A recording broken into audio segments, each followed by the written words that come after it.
Sasha बिना सोचे समझे उसी तंग गड्ढे के अंदर दुबक जाती है। वो अपने मुंह पर दोनों हाथ रख लेती है और अपनी सांसों तक को रोक लेती है ताकि उसके हांफने की हल्की सी भी आवाज बाहर न जा सके। बाहर पत्थरों पर किसी के चलने की भारी आवाजें आ रही थी, लेकिन खुशकिस्मती से बेन उस घने अंधेरे कोने में साशा को देख नहीं पाता और आगे बढ़ जाता है। वो रेंगते हुए बाहर आती है और नीचे की स्थिति को समझने की कोशिश करती है। वो चट्टान के किनारे से नीचे झांकती है तो देखती है कि बेन बिल्कुल बेफिक्र होकर नीचे नदी के शांत पानी में खेल रहा है, जैसे कुछ हुआ ही न हो। वो पूरी तरह से रिलैक्स था। बेन को इस तरह लापरवाह देकर साशा के दिमाग में तुरंत एक प्लान आता है। उसका प्लान बिल्कुल साफ था। बेन का ध्यान भटका हुआ है। वो चुपके से उसकी नाव पर सवार होगी और उसे लेकर इस जंगल से हमेशा के लिए रफू चक्कर हो जाएगी। लेकिन जैसे ही साशा नाव के और करीब पहुंचती है, अचानक हवा का रुख बदल जाता है। ये कोई मौका नहीं था जो साशा को मिला था, बल्कि ये बेन द्वारा पहले से बिछाया गया एक खूनी और शातिर जाल था। साशा का पैर जमीन के नीचे छुपे एक लोहे के को खोलता है, लेकिन उसे आजाद करने के लिए नहीं, बल्कि उसे पूरी तरह से अपने कंट्रोल में लेने के लिए। वो एक मोटी रस्सी निकालता है और साशा के हाथ पैर को बेरहमी से बांधना शुरू कर देता है कि बेन उसे उसी वक्त जान से नहीं मारता। वो साशा को बांधकर वहीं छोड़ देता है और खुद उसके सामने बैठकर खाना खाने लगता है और साशा की तरफ भी खाने का एक टुकड़ा बढ़ाता है। उसकी आंखों में एक अजीब सा सस्पेंस था, जैसे वो साशा को तुरंत मारकर खेल खत्म नहीं करना चाहता, बल्कि किसी खास और बेहद खौफनाक वक्त का इंतजार कर रहा हो। साशा बंधी हुई हालत में पड़ी रहती है और उसका दिमाग ये सोचकर कांप उठता है कि ये सनकी इंसान अगली सुबह उसके साथ क्या करने वाला है। अगली सुबह होते ही इस घने जंगल का सन्नाटा आगे वाले हिस्से में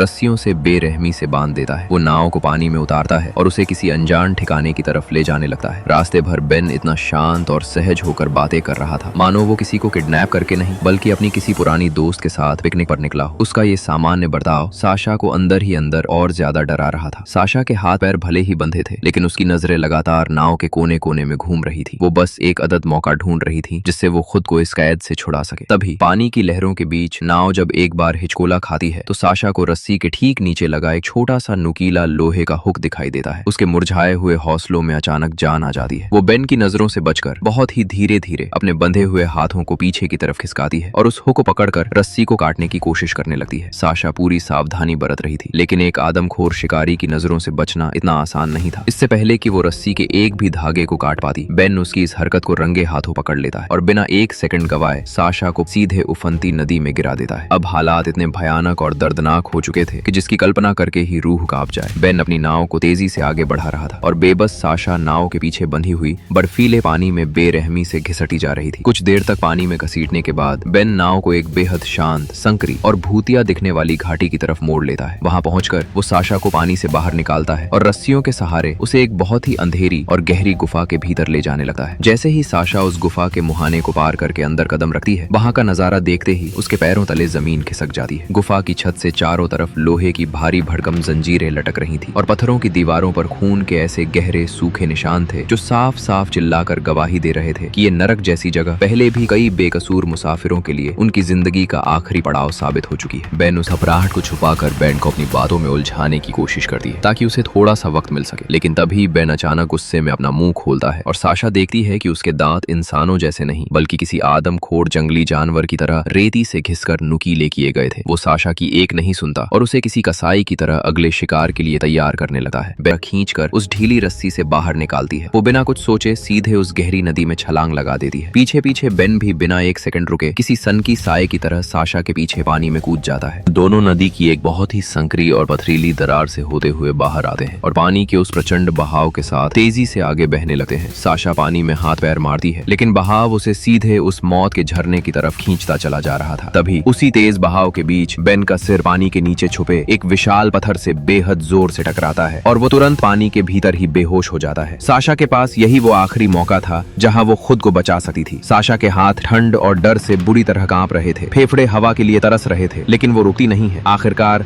वो खुद को उस बंधन से आजाद करती है और अपनी पूरी ताकत लगाकर नदी के किनारे की सूखी जमीन की तरफ बढ़ने लगती है। बेहद लंबे संघर्ष के बाद साशा आखिरकार घिसटे हुए नदी के किनारे तक पहुंच जाती है। बेन का बेहोश शरीर पानी के बहाव के साथ धीरे धीरे बहकर किनारे की रेत से आकर लग गया था। साशा जानती थी कि अगर आज उसने इस दरिंदे को यहीं खत्म नहीं किया तो ये डर उसका पीछा कभी नहीं छोड़ेगा। वो अपने पास पड़ा एक बहुत बड़ा नुकीला पत्थर उठाती है और बेहोश पड़े बेन की छाती पर पूरी ताकत से मारने के लिए तैयार हो जाती है। साशा पत्थर नीचे गिराने ही वाली होती है कि अचानक बेन की वो आदमखोर आंखें पूरी तरह से खुल जाती हैं। साशा को संभलने का एक पल भी नहीं मिलता। बेन बिना एक भी सेकंड गवाए एक जंगली जानवर की तरह सीधे साशा पर टूट पड़ता है। वो अपनी पूरी ताकत से साशा को धक्का देकर वापस पानी की तरफ गिराने की कोशिश करता है और अपनी कलाई में लपेटी हुई मजबूत रस्सी को साशा के गले में डाल देता है। अगले ही पल बेन रस्सी को पूरी बेरहमी से खींचते हुए उसका गला कसने लगता है। हालात एक बार फिर साशा के हाथ से पूरी तरह फिसल रहे थे, लेकिन ठीक उसी नाजुक मोड़ पर बेन अचानक एक सेकंड के लिए रुक जाता है और हाथों की पकड़ ढीली पड़ जाती है। साशा तुरंत पलटती है और बेन के सीने पर दोनों हाथों से का देकर उसे जमीन पर गिरा देती है। बिना एक भी पल गवाए एक भारी और नुकीला पत्थर उठाती है और अब सीधे बेन की जांग की हड्डी पर दे मारती है। बेन दर्द के मारे एक ऐसी भयानक चीख मारता है कि उसका पूरा शरीर रेत पर कांपने लगता है। लेकिन इस खूनी संघर्ष में साशा की हालत भी कोई बहुत अच्छी नहीं थी। उसकी नाक बुरी तरह जख्मी हो चुकी थी, जहां से खून की धार लगातार बह रही थी। दर्द इतना असहनीय था कि साशा के पैर कांप रहे थे और वो ठीक से खड़ी भी नहीं हो पा रही थी। अब दोनों की हालत बिल्कुल एक जैसी हो चुकी थी। एक का पैर पूरी तरह टूट चुका था और दूसरी का पूरा शरीर लहूलुहान था। दोनों के भीतर लड़ने की, एक दूसरे को मारने की शारीरिक ताकत पूरी तरह खत्म हो चुकी थी। आखिरकार वो दोनों उसी बेरहम नदी के किनारे जिंदगी और मौत के बीच झूलते हुए थकान के मारे बेहोश हो जाते हैं। अगली सुबह जब सूरज की ठंडी रोशनी उन दोनों के चेहरों पर पड़ती है तो दोनों की आंखें एक साथ खुलती हैं। सुबह की उस खामोशी में दोनों के सामने हालात बिल्कुल साफ थे। अगर उन दोनों ने इस हालत में अपनी इस आपसी जंग को जारी रखा तो इस घने और आदमखोर जंगल से दोनों का जिंदा बचना पूरी तरह नामुमकिन था। इसलिए अपनी गहरी नफरत के बावजूद मजबूरी में वो दोनों एक दूसरे के साथ मिलकर इस घाटी से बाहर निकलने का एक आखिरी प्लान बनाते हैं। लेकिन ये रास्ता आसान नहीं था। जिस रास्ते से वो आए थे, अगर वहां से वापस लौटते तो करीब 12 दिनों का एक लंबा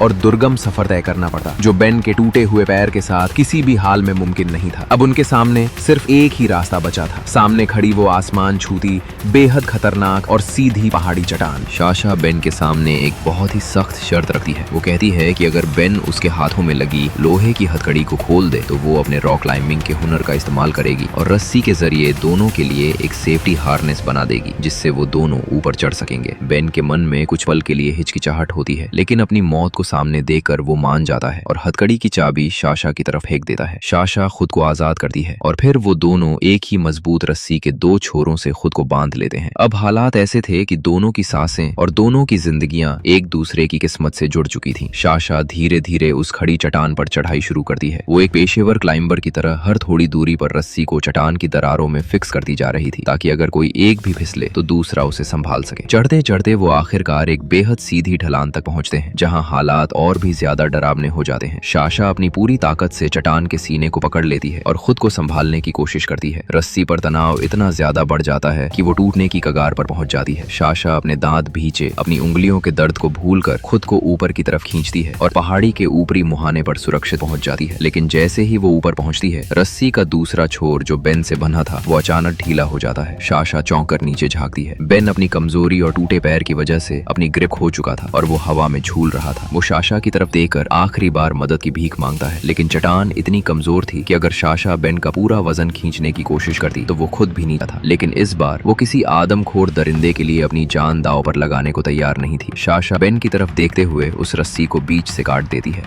एक भयानक चीख के साथ बेन सीधे उस गहरी खाई में नीचे गिर जाता है और हमेशा के लिए उस जंगल के सन्नाटे में दफन हो जाता है। अब साशा इस विशाल पहाड़ी के ऊपर पूरी तरह से अकेली रह गई थी। सामने सीधी खड़ी चट्टान थी, नीचे गहरी और डरावनी खाई थी और आसपास दूर दूर तक मदद का कोई नामो निशान नहीं था। साशा अपने मन को मजबूत करती है। वो खुद को बार बार नीचे उस खौफनाक गहराई में देखने से रोकती है और अपना पूरा फोकस सिर्फ और सिर्फ अपने अगले कदम पर टिका देती है। उसके हाथ कांप रहे थे, पूरा शरीर थकावट से चूर चूर हो चुका था, लेकिन उसके भीतर की आत्मा अब झुकने को तैयार नहीं थी और आखिरकार अपनी बची कुची आखिरी सांस और ताकत लगाकर उस पहाड़ी की सबसे ऊंची चोटी पर पहुंच ही जाती है। ऊपर पहुंचते ही साशा सीधे जमीन पर लेट जाता है। साशा आगे बढ़ने का फैसला करती है। वो लड़खड़ाते कदमों से अंधेरे में धीरे धीरे चलते हुए आखिरकार जंगल के मुहाने पर बनी एक छोटी सी सुनसान सड़क तक पहुंच जाती है। साशा सड़क के किनारे खड़ी होकर हाँफ रही थी कि तभी दूर से आती हुई एक गाड़ी की हेडलाइट्स की रोशनी उसकी आंखों पर पड़ती है। साशा अपना हाथ उठाती है। खुशकिस्मती से इस बार गाड़ी में एक भली औरत सवार थी। वो साशा की ऐसी लहूलुहान और डरावनी हालत को देखकर ज्यादा सवाल जवाब नहीं करती, बल्कि इंसानियत के नाते तुरंत उसे गाड़ी के अंदर बैठा लेती है और सीधे ब्लैकस्टोन बे के रेंजर स्टेशन तक छोड़ देती है। इस सब के बाद कहानी के आखिरी मंजर में साशा ब्लैकस्टोन बे के समंदर किनारे अकेली खड़ी नजर आती है। ठंडी हवाएं उसके चेहरे से टकरा रही थी। उसके हाथ में उसके पति टॉमी का वो पुराना कंपास था, जिसे वो पिछले 5 महीने से अपने दिल से लगाए घूम रही थी। फिर साशा एक गहरी सांस लेती है और कंपास को पूरी ताकत से दूर समंदर की उफनती लहरों के बीच फेंक देती है। ऐसा लग रहा था मानो इतने लंबे और दर्दनाक सफर सफर के बाद साशा ने खुद को अपने अतीत की बेड़ियों से आखिरकार आजाद कर लिया हो। और इसी बेहद इमोशनल और रोंगटे खड़े कर देने वाले मोड़ पर एपिक्स की ये पूरी सस्पेंस और थ्रिलर से भरी कहानी यहीं खत्म हो जाती है।